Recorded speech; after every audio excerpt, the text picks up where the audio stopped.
And this is what we call a demonstration. So if somebody wants to do something specific, and one of us knows how to do it, we can show somebody else. But it's like running a class. Like yesterday, we had our monthly meeting. We were working on making cameras. Not that one. I modified it. What I'm led to believe is that they pre-drill it. You're going to take a board and you're going to send the nail through the end of this board. You pre-drill it almost to the size of the nail. Say it's a quarter-inch nail, you drill it to 1/16.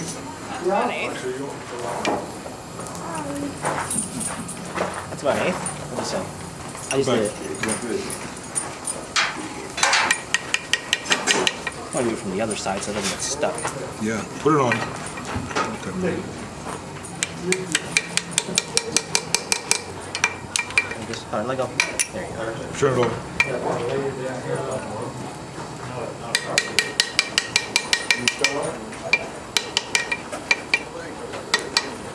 How's that? That looks pretty good. We're making a square, making a nail square, and it was really small.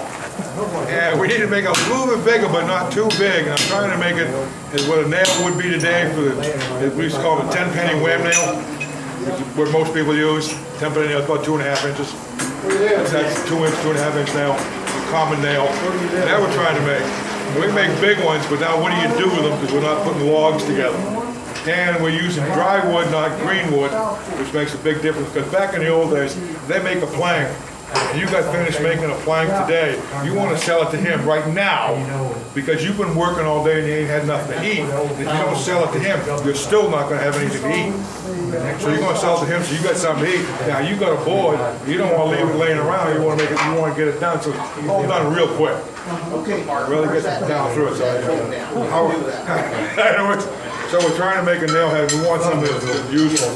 What we had started out with really nice, but really small. And none of us are that good. And you have to remember that nails, back in the old days, nails were made by women and children, specifically children. Real serious, 12 years old, you're big enough. Oh, yeah. Yeah, see now, we're going to take a round piece of metal and you're going to hit it enough. And let me tell you, how bad do you want to eat? And do you want a beating at noon or do you want to wait for your daily beating to be after dinner? That's how fast it's going to take you to learn how to heat a piece of metal up and break it straight, no matter what it is.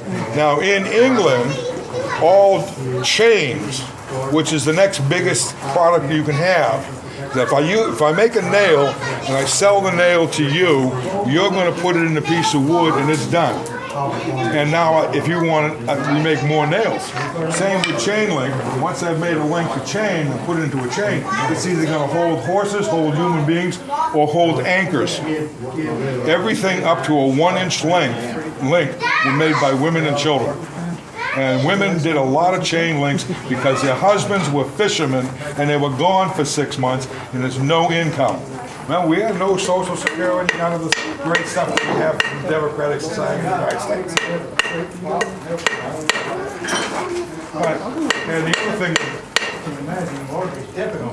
back in the old days, metal came out in flat sheets. Okay. And then it went through a thing called a slitter. And a slitter is like you stack washers together and you stack a bunch of 1-inch washers and then you put a bunch of 1/2-inch washers and a bunch of 1-inch washers and they fit together like that. Now if I put a piece of flat metal in here, one piece of metal is going to go down, one piece of metal is going to go up. If I have a 1/4-inch square, I'm going to have a 1/4-inch length of metal. Okay. Right? Instead of a sheet. Now I can make fences, nails, girders. So metal comes out flat in a sheet, and then it's rolled and slit. Okay. Not flat. It's slit. The slit pushes the metal past each other. So it's a straight cut. Where if I took a pair of scissors and cut it like this, I'd have slashed edges. Okay. I mean, that's why they don't have cut it like this. So now you got nails that are, and square cut nails, when they go into the wood, if they're small enough, then what it does, it cuts the fiber. Whereas a round nail, which is we call a wire nail, and where metal came is metal went from flat sheets and being slit into squares, it started to bring it in and to draw it out into wires. Now once you have a wire, that's a fiber. And if you look at everything you've got, it's all fibers. These are all your hair, your shirt. You look under a microscope, you can see how they're all together.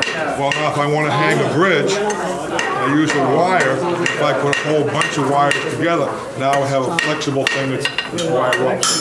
So that's where wire nails came from. Wire nails, instead of cutting the wood, they force it apart. You should have the nail done in 2 heats. Well, he's not going to make lunch.